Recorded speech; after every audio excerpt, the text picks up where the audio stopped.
What up mga pointers? Another video ulit tayo ngayon mga pointers. So ito, ang papanoorin natin mga pointers is ito galing tong video to sa very good friend of mine, no? So Casual Chuck. Let's go, no? Ito yung What Nobody Understands About Stell of SB19, no? Sa mga hindi nakakaalam mga pointers, no? Alam ko pa ulit ko sinasabi, pero sa mga hindi pa nakakaalam, si Stell ay nakagrupo ko before sa isang sa isang university. Nakagrupo ko siya, hindi ko naman siya totally nakagrupo like sa isang sayaw. Wala kayong makikitang video namin nakasama ko siya sa sayaw, pero nakasama ko siya sa training kasi noong time na nag-start ako na mag-training sa school na yon, si Stella ay nag-stop, pero si Stella ay tuloy-tuloy pa rin magturo dun sa ano yun. Actually hindi siya pinaka-choreographer na. May choreographer kami, pero siya yung parang pinakahanang kamay ng choreographer, and ayun, nakaka-interact ako siya, and kasama ko dun si Jelu of Yara. And kagrupo si Jelu of Yara, ang kagrupo ko talaga. Si Jelu of Yara yun, may makita kayong video na kasama ko siya, no? And si Stel, ayun, siya yung nagtuturo sa amin, no? And ayun, kaya ayun, nakilala ko si Stel for a year, mga ilang taon din yun, no? And yun, sobrang bait ni Stel, as in up to this day, sobrang kung ano nakikita nyo sa video sa kanya, yun pa rin siya, no? Kaya at ang dahilan kaya papanoorin ko itong mga pointers is kasi baka may madagdag ako dito sa video ni Sir Casual Chuck, no? Kaya eto, tingnan natin kung ano yung mga dito, no? Mga nilalaman nito, no? So let's go, without further ado, let's watch this.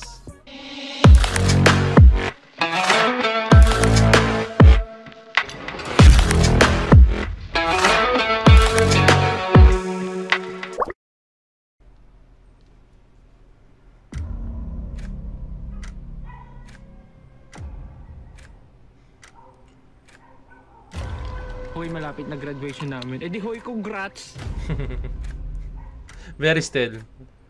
Stel, look, nag-send ka ng stars na tatlo. Kaya nga ako nagtatrabaho ako sa SB19 kasi kailangan ko din eh. Kasi pumunta ako doon, kumbaga, para ipakita ko ng skill. Yeah, it's also a joke, and lang din talaga para sa visuals ko. Almost got viewers na dun ko make a wooden plastic surgery. Why not is already. Pero yun talaga pa rin yung napapansin ng mga tao.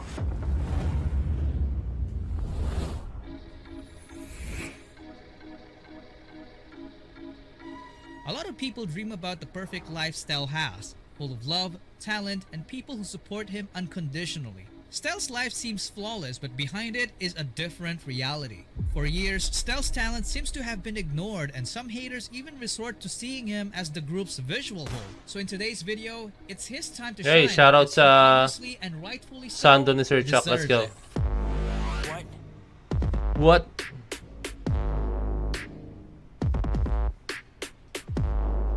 Let's go. Hey.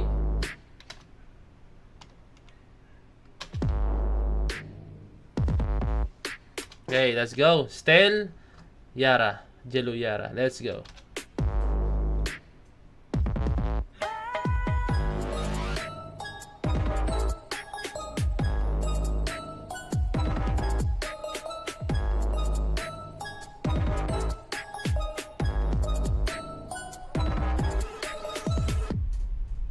Stelvester Ajero's adventure started in Las Piñas City, Philippines.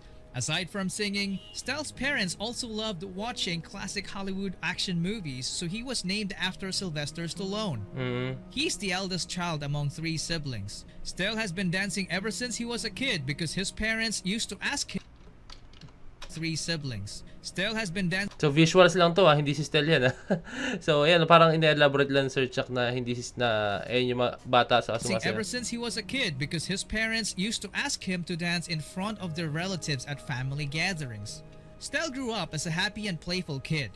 In fact, he was very good in children's games such as Habulantaya, Tagu-Taguan, Takyan, and even basketball. There was a time when he was playing basketball with Ivan, his younger brother, and he did a nasty crossover that sent his brother disoriented into a parked car, giving him a big lump on his forehead. And you might not believe this, but Stell has a grandma who can see ghosts and even revealed that she used to see a headless child figure in their restroom. There was also an instance when Stell got possessed by a paranormal entity. Ito, para nakwento sa akin to. Nakwento yata. Pero hindi ko maalala yung pinaka-exact, pero led to him having a fear of ghosts since then. St. Stel had Mark's. his high school days at St. Mark's Institute, and he was very active as a student. He had multiple extracurricular activities like joining the school choir as the only male soprano and also joining the dance sports club performing ballroom dance and even Filipino folk dance, which explains why he performs tinikling so effortlessly. In his second year, he joined a hip-hop dance club called Campus Image Revolt, and this was when he started winning. They won the Skechers Street Dance Battle Year 3 and also became a finalist the next year after. This was Dance Battle Year. Hindi ko lang maalala kung si Stel dun sa Skechers Battle. Pero sa pagkakatanda ko, hindi kasali si Stel nung nag-champion yung... Hindi ko lang matandaan. Pero, ayoko magsalita. Pero parang pagkakatanda ko, parang hindi yata kasama si Stel nung nag-champion sila sa Skechers, no? Parang nag-finalist lang yata sila. Pero hindi ko matandaan talaga sino or nag-champion sila. Basta naalala ko may time na nag-champion ng St. Mark's. And grabe, simula na nagtuloy-tuloy yung pag-usbong ng Campus Image. Year 3 and also became a finalist the next year after.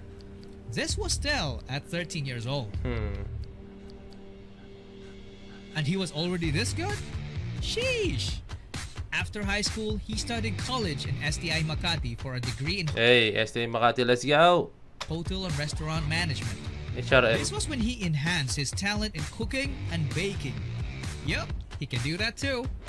As expected, he kept dancing in college. Some of his crewmates from Las Piñas even followed him there. Ayan, si Jello. Just check out the school tryout clip. Some people had no idea how good Stel already was. I think he was with Jello of Yara here, if I'm not mistaken. Tama. People were teasing Si him Jello at yun. first, but when they started dancing, they went speechless. Nice, See for yourself. Stel! So, sa may hindi may alam niyan, mga pointers na. Andito ako sa gilid niyan. Basta, may pinto dyan, tapos nakasilip lang ako habang sumasayaw sila, mga pointers. Andyan ako sa gilid ng time na yan.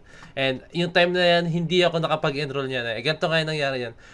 Nung nag-aral si Stel, nag-stop ako. So, nung nag-aral naman ako si Stel, yung nag-stop, no? Pero, habang sumasayaw sila niyan, tapos nag-stop ako.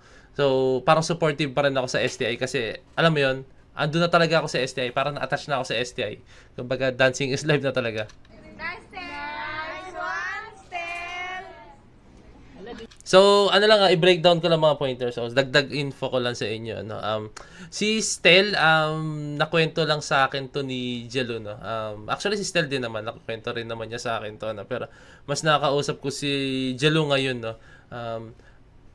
Nakwento sa akin ni Jello na yun nga ang storya niya kaya sila napunta sa STI Makati kasi that time STI Makati sa hataw sayaw kung tatawagin lagi may pangalan niyang pagdating sa sayaw and that time nung kasi kami nung 2010 wala pa sila Jello kasi sa tanda ko ng isang taon kila Jello at saka kay Stel isa ako sa representative ng STI and then nag-national level kami and nag-national level kami out of 50 plus branches ng STI tapos yun nag-second runner up kami doon mga pointers, let's go.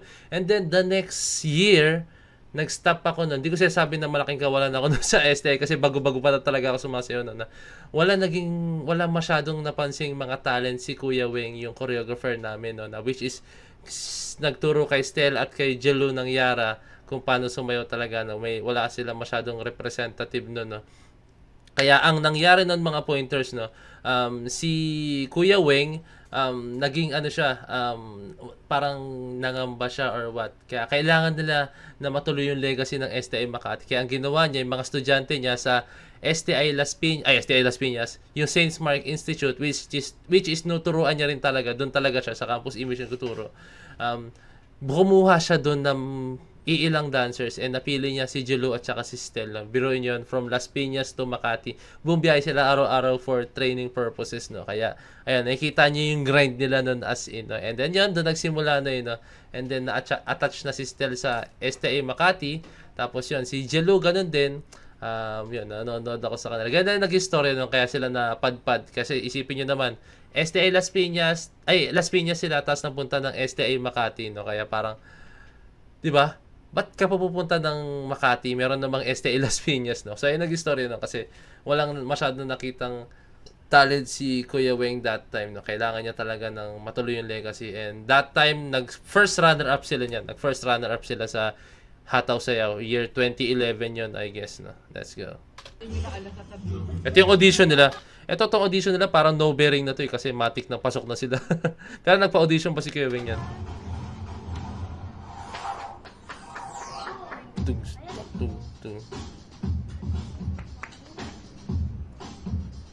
Mamaw si Stel sumayaw asin.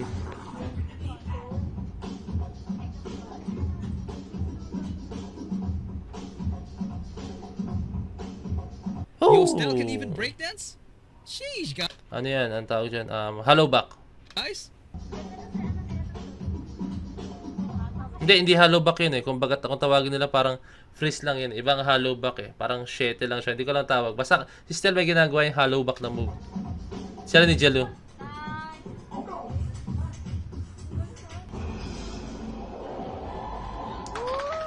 Ano, ewan ko lang kung ako yun. Pero basta nandyan ako sa gilid, nanonood ako sa kanila. And then, first time ko sila mapanood nung time na yan. As in.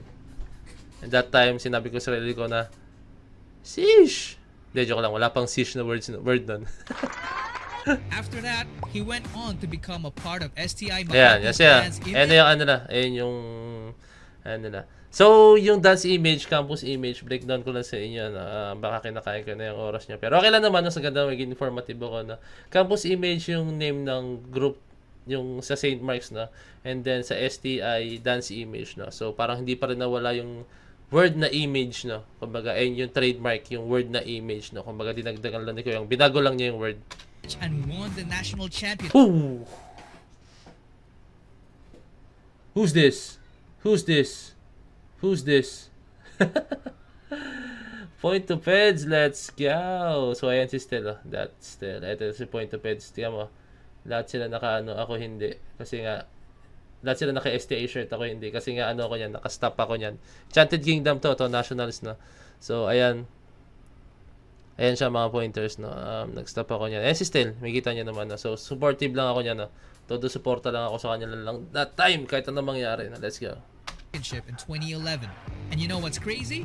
He did all that while Showtime. working at McDonald's and teaching dance to kids with special needs, which is a clear testament of Stell's sincere love and patience for kids. But with many great deeds comes a heavy price. Stell's body took a toll as he had been overworking nag-Japan siya? himself, Japan ba o resulting in China? developing acute pulmonary edema. Overwork. Almost all of his extra money he made went straight to his hospital bills. Stell had to stop everything he was doing in order to recover, and his aunt offered to fly him to Japan to become a babysitter for his younger relatives. He stayed there. That time nung Seiyon sila, no, akala talaga nila that time na parang doon na mag-i-stay si Stell, no. Ayan. Ayan na. Buti na lang hindi, kasi kung hindi, siguro wala nga yung SB19. For 6 months, which explains why he can speak Nihongo. Asta gakko ga arimasu ka? No, nai. This brings us to another crazy story. Stell's aunt had a rich Japanese friend who took a liking to Stell's overall personality and attempted to arrange a marriage with him. This friend had big businesses and was already set up for life. So if Stell said yes, it would have been a good decision. But instead, Stell said no and chose to go back to the Philippines instead to chase his dreams. He met his former crewmates again and then later formed Seiyon. Because of their experience and winning mentality, they immediately found success by winning multiple local dance competitions. So that time mga pointers nung Seiyon sila, no, alam mo yun, kahit na wala sila sa STI that time, si Jelu at saka si Stell, no, niyaya pa rin ako kasi sa mga hindi may alam, si Jelu ay is a very good friend of mine, no. Siya yung parang hindi, actually siya yung best friend ko talaga. BFF for life yan, let's go, no. May time na niyayaya nila ako na manood nga daw ng performance nila, no? And may time nga ako yung nag-video sa kanila, no? And supportive ako. Even though na culture shock ako kasi wala akong masyadong alam sa K-pop to. Pero uma-attend naman ako sa ibang mga events nila, no? Like nanonood ako sa kanila, no? Nakailang panood din ako sa mga events nila, no? They competed in every dance contest they knew and won most of them. And because of that, they started gaining fans. One of those fans was Josh. It's actually quite obvious. Ang mahirap kay Josh, no, kasi ano yan, call center siya, kaya mahirap yung trabaho niya that time. Nakakwento sa akin na nila na yung trabaho ni Josh mahirap kasi call center siya, shifting, minsan wala siyang tulog talaga as in, tapos rekta training na. Just looking at his past tweets. Stel's performances sparked Josh's passion for dancing, so he started training himself and eventually was taken under Stel's wings. Josh was technically older than Stel, but he saw him as his big bro because he knew for a fact that there's a lot to learn from him. Fast forward to late 2013, they became official co-members and went on to win multiple international titles. Nag-ano pa sila One of niyan? their biggest breaks was at Korea. K-pop Festival in Incheon in 2014. Nakita na yung Their whole BTS. stay and the competition itself was televised, and I'm telling you, there were moments that straight up just proved how much of a monster Stel already was. One part of the show was the mentoring session where renowned Korean choreographers would judge their dance routine.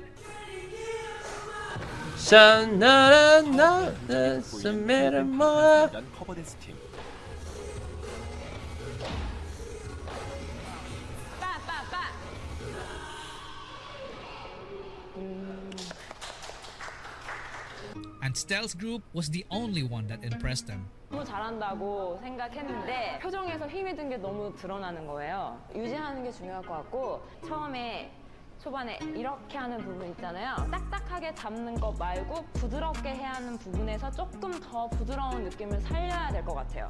그거를 염두를 해가지고 연습을 하면은 봤을 때 더 좋은 무대가 될 것 같아요. It gets crazier when they played the dance relay game with the K-pop group Fiestar. Do you know what Stel did? He single-handedly and accurately danced each random K-pop song that were given to him. Just take a look at their reaction. Kabisado niya kasi halos lahat yan.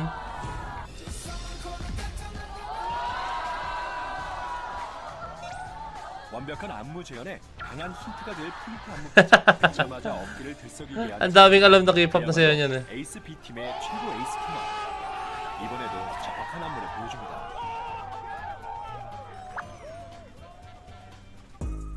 They couldn't believe it.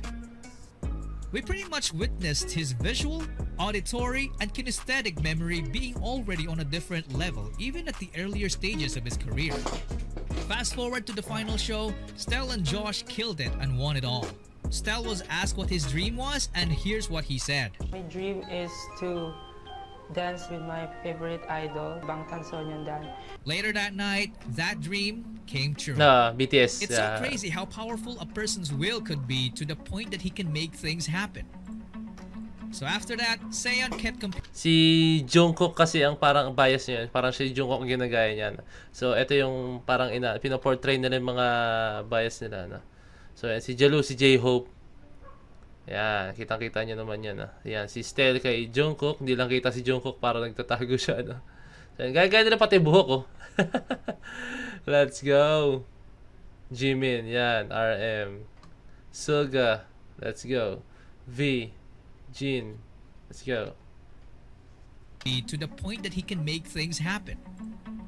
So after that, Seon kept competing locally and eventually crossed paths with the other would-be SB19 members.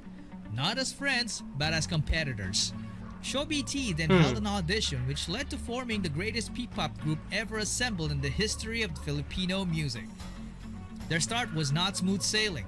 In fact, there was a point when all of the other members quit and it was only Stel who remained. He kept training despite what happened and Justin joined him from time to time while studying. This went on for weeks until the other members decided to come back. If you want to know more about their story as a group, check out the SB19 story series I made. Link down in the description. You can also join the highest tier membership of the channel because not only you are credited as an executive producer, but you're also helping the channel and producing stories that deserve to be heard, just like SB19 stories for example. So having all those positive things said about Stel, why does he still have haters? What is it that people don't understand about him? For me, it's simple. They're just jealous. These people choose not to attack him on his talent because they're obviously no match against it. Just take a look at this clip.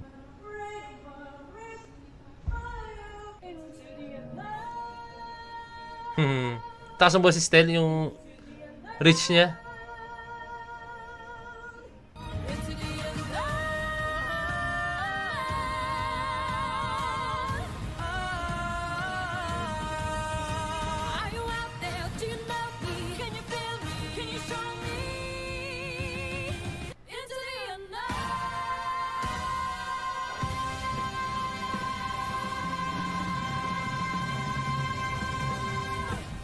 So instead, they attack him on his physical appearance. I'll be honest, only Joe Cantian have passable visuals.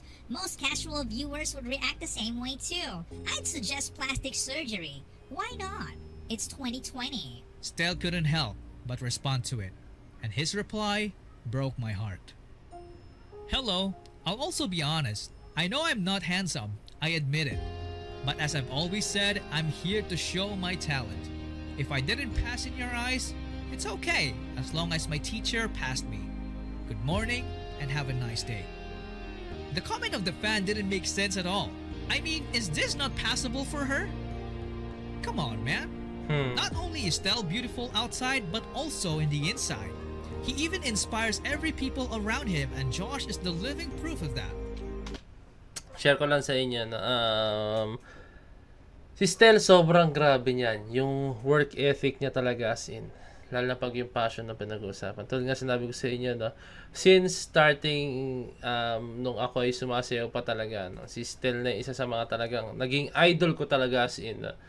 Grabe kasi yung puso niya, no? Grabe din yung grind niya. Yun nga, sinacrifice niya para sa passion niya, no?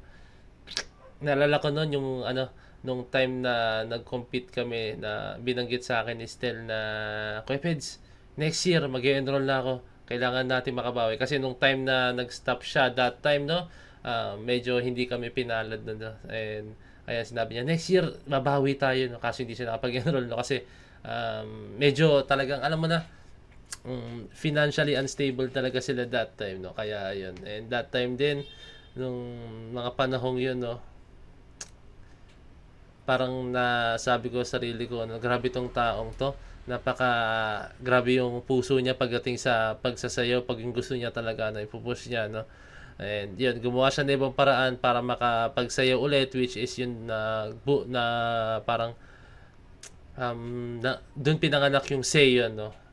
Kaya sobrang solid ni Stel talaga no? Kaya grabe yung puso niya, napakabait niya, siya rin yung nag-push sa akin pag sumasayaw ako, no, nakakayanin ko yan, no. Grabe, kung nakikilala niyo si Stel kung ano siya noon, hanggang ngayon ganun pa rin siya para sa akin, no. And pag nakasama niyo siya as in, para lang kayong tropa. Wow. And yun nga, no, parang may reunion sila minsan ng Seiyon, no. Parang annual yun pag Christmas or New Year, lagi sila nakikita talaga, bonding moments talaga. Doon may kita na napaka down to earth nila.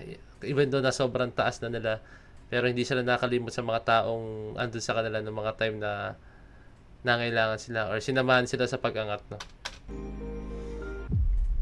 Hi, Stel. Happy birthday. Honestly, hindi ko alam saan mag-start, pero nakita ko lahat ng paghihirap mo ever since from the start. Simula na nakita kita, ina-idolize na kita, ikaw yung nagbigay sa akin ng inspiration para maging performer. Kasi kung wala namang Seiyon, walang Stel, hindi ako makakarating dito kung nasaan ako ngayon. Nung una ko kayo nakita, super na-amaze talaga ako, tulad ng paulit-ulit ko sinasabi. At hanggang ngayon, ikaw pa rin yung ina-idolize ko. Feeling ko, yung talent ko talaga, pang-work class talaga. Walang, wala. Ang hirap sabihin ng word, pero talagang, alam mo yun, hindi basta-basta mapapantayan. Alam ko, tiwala ako sa'yo. Kaya nga, kahit saan, I mean, diba? kahit anong klase ng performances, alam ko, kaya natin, kaya mo. Dahil, ganun ako tiwala sa'yo. Ayun, I hope you enjoy your day. Sana, matupad pa natin yung mga pangarap natin. Marami pa tayong pagdadaanan at marami tayong pinagdadaanan as of now. Pero alam ko na pagsama-sama tayo, magiging okay din lahat, makakayanan natin lahat. Ngayon, Stel, happy birthday. Wishing you all the best. You deserve all the love. Come on, let's go. At this point, you probably already realized that Stel is an ultimate husbando.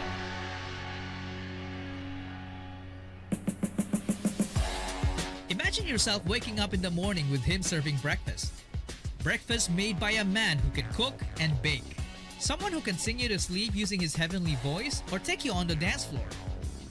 A guy who can teach you how to break dance or conduct voice lessons for you. An actor, a choreographer, a singer, a rapper, a natural comedian. Someone who can easily do them impromptu. Yes, I mean freestyle. A God-fearing person and a philanthropist. Sometimes it makes me think, Stel must have been outside when God summoned the rain that grants unlimited talent, because that's exactly how most people would describe him. But you know what? I actually don't believe that. Because of his story, I learned that Stel worked hard for everything he has achieved today. There was a point in the story when he was already a winner, and all he gotta do was to get married. But instead, he decided to love himself enough to want better, decide better, seek better, and move in the direction of something better. He decided to ask himself, what is the next level of me? Am I done evolving? The things he accomplished were already in the past. They were over. He realized that he can't get points today for the things he's done yesterday.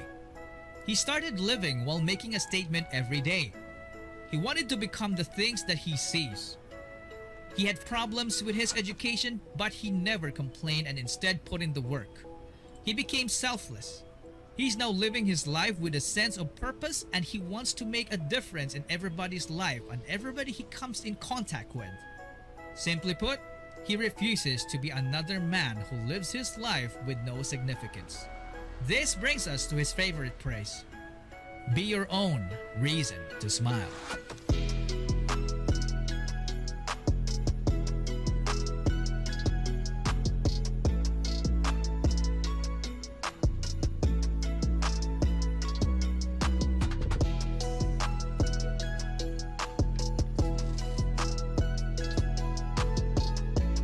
Let's go. Let's go. So, grabe, ang ganda ng pagkakagawa ni Sir Casual Chuck doon, no? Napaka-sakto, napaka-on point talagang, alam mo yun, yung mga gantong klaseng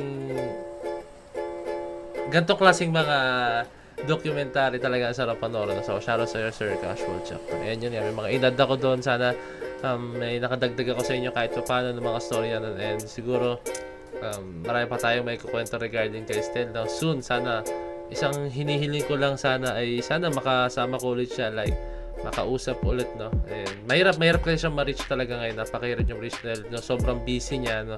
And yun nga, no? May time nga, nag-PM ako sa kanya na I'm very thankful for him dahil, alam mo yun, may time na down na ako sa pagsasayaw that time, pero na-realize ko, si Stel ba nung time na to, sumuko siya. Parang sinabi ba niya sa sarili niya na titigil na siya. Pero sinabi ko sa sarili ko, hindi ako suko kasi still nagawa nga niya yung mga pangarap niya like yung sa SB19. Although na hindi pa lahat yun. No? Ako ba susuko sa pagkasayaw na. And nag-PM ako kay Stel agad nun kasi yung ginawa kong inspiration si Stel, parang kumbaga naging nagbunga lahat, no? And yun nga, naka-achieve ako ng mga awards, like hindi ako sumuko, ang dami kong na-achieve na awards that time, no? And yan, nala kami sa mga competitions, hindi na siya basta competitions, very big competitions talaga siya, mga pointers, no? And ito, may sasayawan ulit kami, like ito sa Soler Makati Baderac Asia, and hoping na makamit namin yun. Baderac Asia siya, iba-ibang bansa na tayo Pilipinas naman ng host, no? Thailand, Malaysia, Japan, daming nilay sa amin, no? Kaya ayun, Stel ulit may inspirasyon natin, no? Magsisipag tayo. Let's go! And ayun, sobra nakakatuwa yung mga ganitong klaseng story, no? Kaya hoping na makapanood pa tayo ng ganito and makita pa na si Stel talaga yun. Sana makita ko si Stel, makapag-interact sa kanya, no? And makausap ko siya, no? And ayun, let's go! And mga pointers, kung ma-request pa kayo, comment down below or message nyo ako sa Facebook page na Point to Pets, and kaya ring that notification bell na rin. Baka di nyo mag-release akong bagong video ng favorite artist nyo, mga pointers. So yun lang, this is Point to Pets signing out. Peace, let's G.